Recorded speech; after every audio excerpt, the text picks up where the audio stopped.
네, 오늘의 사건 큐브 시작하도록 하겠습니다. 오늘의 첫 번째 큐브 속 사건 큐브로 만나보시죠.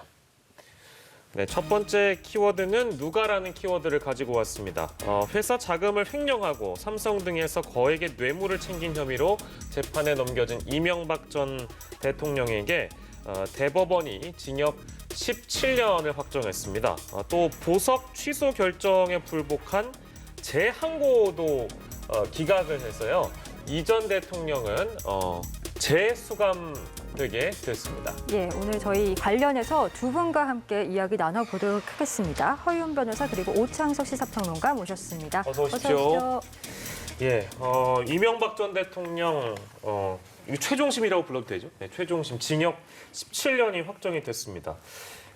이 결론은 한마디로 얘기하면 1심, 2심과 마찬가지로 다스는 이명박 전 대통령, 실소유주가 이명박 전 대통령이다. 이렇게 결론을 내렸다고 봐야 되겠습니까? 어떻습니까? 예, 그렇습니다. 그동안 이 사건과 관련해서 국민들이 가장 궁금하게 생각했던 게 다스는 누구 것이냐였는데 오늘 대법원 판결로서 최종적으로 이명박 전 대통령이 실소유주다라고 이제 판단을 내린 것이라고 볼 수가 있고요. 네. 그동안의 이제 재판 진행 과정을 간단하게 좀 살펴보면 1심에서 검찰이 16개의 혐의로 이명박 전 대통령을 기소를 했습니다. 횡령, 직권남용, 뇌물, 조세포탈 굉장히 범죄 혐의가 많은데요.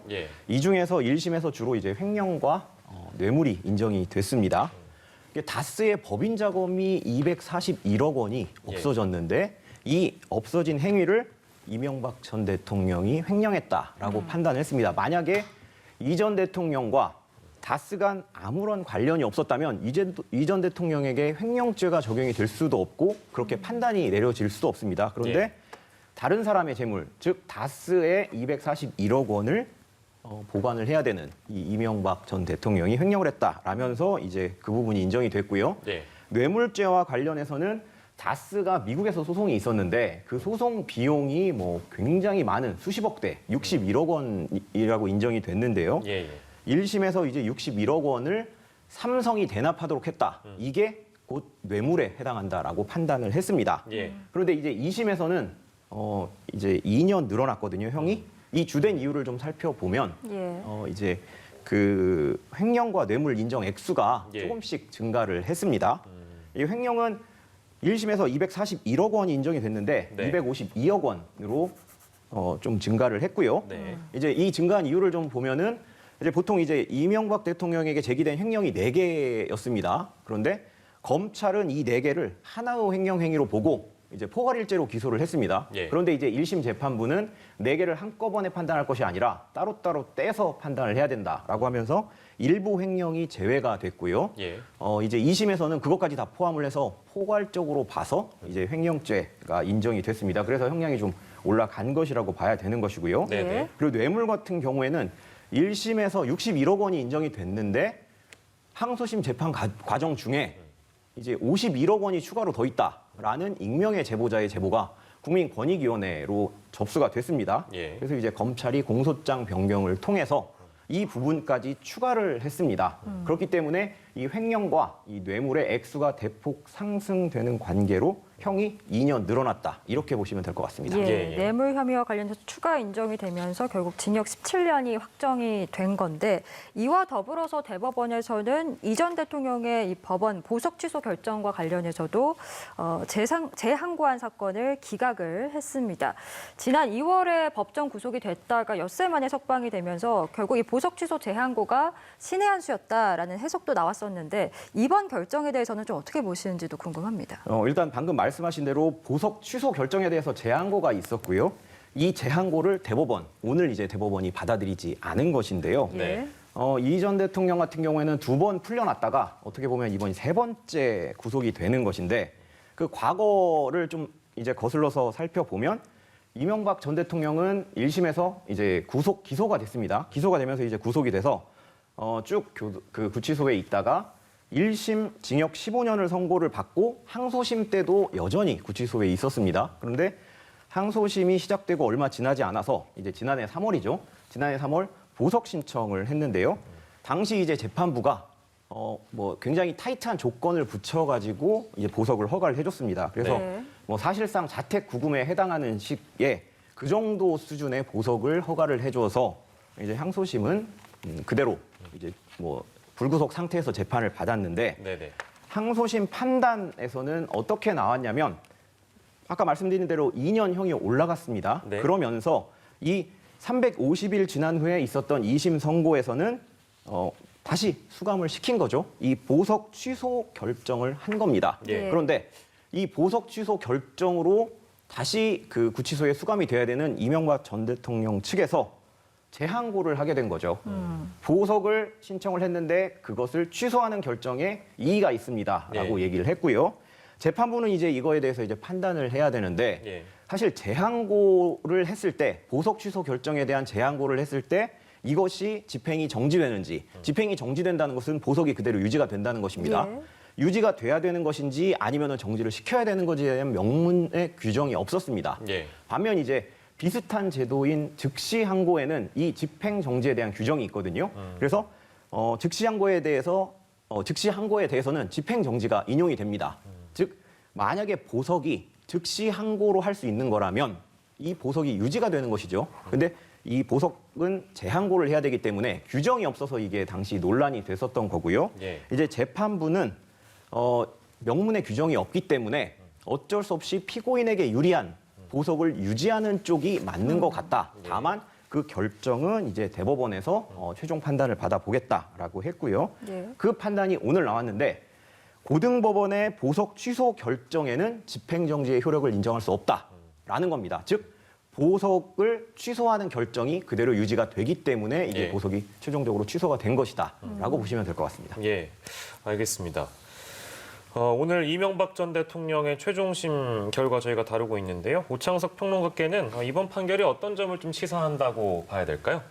일단은 대통령 중에 이제 네 번째 기결수가 됐죠. 전두환, 노태우 그리고 박근혜 대통령의 공천 개입 혐의로 이제 2년 실형이 있었는데 네 번째입니다. 좀 가슴이 아픈 것이 이제 흔히 말해서 87 민주화 이후 전후 대통령이었죠. 이 두 사람 모두 이제 감옥행을 면치 못했던 것이고 지금 이제 살아있는 대통령은 심지어 다 기결수가 돼버린 거예요. 어떻게 보면 두 분의 대통령은 이제 세상을 떠났기 때문에 이런 상황 자체가 굉장히 안타깝고 사실 이 부분에 대해서는 흔히 말하는 박근혜 전 대통령과 이명박 전 대통령이 같은 정당 내에서 예비 경선을 펼칠 때부터 이 논란이 불거졌습니다.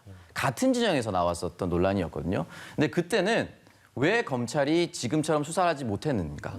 이런 부분을 좀 따져볼 필요가 저는 있다고 생각을 하거든요. 분명히 똑같은 사안입니다. 새롭게 불거진 거 아니고요. 임기 중에 일어난 거 가지고 임기 후에 심판한 것이 아닙니다. 근데 왜 그때는 아무런 문제가 되지 않다가 임기가 끝나고 나서 문제가 될 수가 있었는가. 이걸 문제를 삼은 것이 아니라 그 당시 수사를 제대로 하지 않았다라는 검찰의 행태를 일단 비판할 수가 있고요. 두 번째는 검찰이 정치에 따라서 눈치를 살폈다라는 것. 여기에 대해서 시사하는 점이 결국은 유권무죄, 권력이 있는 사람들은 죄가 없고 권력이 없는 사람들은 죄를 받는 이런 상황이 계속 되풀이되고 있다라는 점에서 굉장히 가슴이 아프고 이명박 전 대통령이 서울시장을 할 때 희망제작소라는 곳에 월급을 기부했습니다. 근데 저는 그런 행태는 아름다운 행태라고 볼 수는 있긴 하나 다만 정치인들이 그렇게 자신의 월급을 기부하고 사회 환원하는 것이 아름답게만 볼 것인가. 왜냐하면 정치인들도 한 가정을 이끄는 경제인입니다. 근데 자기 가정을 월급도 받지 않고 어떻게 꾸려나갔을까에 대한 의구심은 충분히 또 가질 수가 있거든요. 그렇기 때문에 이런 부분에 대해서 지금 보니까 추징금이 있는데 못 낸다. 집 한 채밖에 남지 않았다. 그럼 그동안 생활비는 어디서 썼으며 이런 부분에 대해서도 의구심을 가질 수밖에 없는 것이죠. 이번 판결이 가는 그 시사점에 대해서 짚어주셨는데 말씀해 주신 것처럼 이제 벌금과 추징금 관련해서 지금 17년형과 함께 벌금이 130억 원 그리고 추징금이 57억 8천여만 원이 확정이 됐습니다. 그런데 이게 앞으로 어떻게 처리가 될 것인가 그 부분도 저희가 짚어봐야 될 것 같습니다. 일단 뭐 벌금과 추징금을 좀 혼동하시는 분들이 많이 계실 텐데 그 부분을 간단히 좀 설명을 드리면요. 벌금은 이제 죄값을 치르는 것이라고 보시면 되고요. 추징금은 범죄로 인해서 벌어들인 재산이나 이익을 다시 가져가는 것, 환수하는 것이라고 보면 됩니다. 그래서 벌금은 형사 처벌이 되는 것이고요. 이제 형법에 보면 특정 범죄를 저질렀을 때 거기에 대해서 징역형을 선고를 하거나 아니면 벌금을 선고를 합니다. 그렇기 때문에 징역은 교도소에 가둬두는 것이고 벌금은 돈으로 대신 납부를 하라는 것인데 만약에 벌금을 내지 못하면 교도소에 유치를 하게 됩니다. 그래서 노역장에 유치를 해서 강제적으로 작업을 시키는 것이고요. 이 벌금 액수에 따라서 유치하는 기간이 또 좀 정해져 있는데요. 이 전 대통령 같은 경우에는 130억 벌금이 돼 있기 때문에 최대한 3년 정도 노역장에서 강제로 작업을 해야 될 것 같습니다. 물론 이제 17년형을 다 마친 후에 벌금을 내지 못하면 이제 3년 추가로 더 있어야 되는 것이고요. 그래서 지금 뭐 최근에 뭐 이제 황제 노역이다 해서 문제가 되는 분들도 다 벌금을 못 내서 이제 노역하면서 나오는 얘기고요. 반면 이제 추징이라는 것은 범죄로 인한 물건을 원래는 직접적으로 이제 가져가야 됩니다. 이걸 몰수라고 그러는데요. 뭐 예를 들면 뭐 그 상해를 입힌 흉기라던가 이런 것들은 직접 이제 가져갑니다. 그런데 이 범죄로 인한 이익의 경우에는 그것이 바뀌게 되면 사실 그 가액을 추징을 할 수가 있거든요. 그래서 그 가액을 가져간다라고 보시면 되는 것이고요. 이제 추징금은 벌금과는 좀 달리 뭐 추징금을 안 낸다고 해서 뭐 노역장에 유치를 해서 강제로 노역을 시킬 수는 없고 대신 이제 민사소송 절차를 통해서 강제로 이 재산을 이제 환수하는 게 있습니다. 그런데 이게 시효가 또 있습니다. 그래서 어느 정도 지나면 이 시효가 지나면 더 이상 추징을 못하게 되는 그런 상황이 발생을 할 수가 있습니다. 이 경우에는 이제 5년의 시효가 있는데요.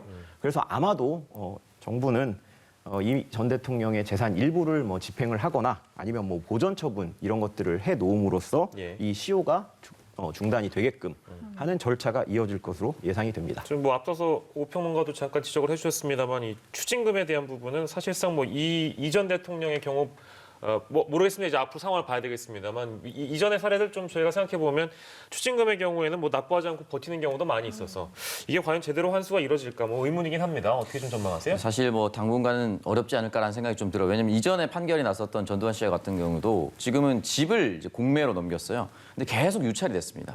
몇 번 유찰이 되다가 결국엔 이제 51억 시가보다 훨씬 낮은 금액에 이제 공매 낙찰이 다 떨어졌었는데 지금 이명박 전 대통령도 지금 계속 하는 얘기가 집 한 채밖에 없다는 얘기를 하고 있거든요. 그러면 지금 추징금을 환수할 수 있는 대상이 집 한 채밖에 없다는 것인데 거기에 대해서 환수 절차에 돌입했을 때 그래도 사실은 국민들이 죗값은 치러다라고 하면서도 가족들이 그래도 살고 있는데 그걸 이렇게 해야 돼? 이런 생각도 하시거든요, 사실은. 물론 이제 반대쪽에서는 무조건 해야 된다라고 생각하시는 분들도 있지만 그렇다면 저 집 한 채에 남아있다고 했는데 저기에 대해서 환수 절차를 어떻게 밟을 것인가. 근데 법원에서 또 그런 부분에 대해서 절차적 정당성을 또 얻어야 되고요. 지금 전두환 씨 같은 경우는 법원에서 계속해서 재산 조사를 다시 하라고 얘기하고 있습니다. 근데 계속 기각되고 있거든요. 그런 과정이 만약에 반복되다 보면은 이게 또 몇 년, 10년 또 지나가면 시효가 또 지나갈 수가 있는 그렇겠네요. 것이고 그리고 만약에 혹시나 가정입니다만 이명박 전 대통령의 재산을 혹시나 차명이나 다른 분이 맡아두고 있다. 그렇게 했을 경우에는 그건 찾을 방법이 아예 없는 것이죠. 그렇기 때문에 이런 부분에 있어서는 저는 아마 당분간 추징금은 정말 상징적으로만 남지 않을까 그런 생각도 듭니다. 추징금 환수해야 되겠죠? 시간이 아무리 걸려도요. 물론 답답하게 꼬여있는 상황들도 우리가 많이 발견합니다만 이명박 전 대통령의 대법원 확정 판결 저희가 만나봤고요.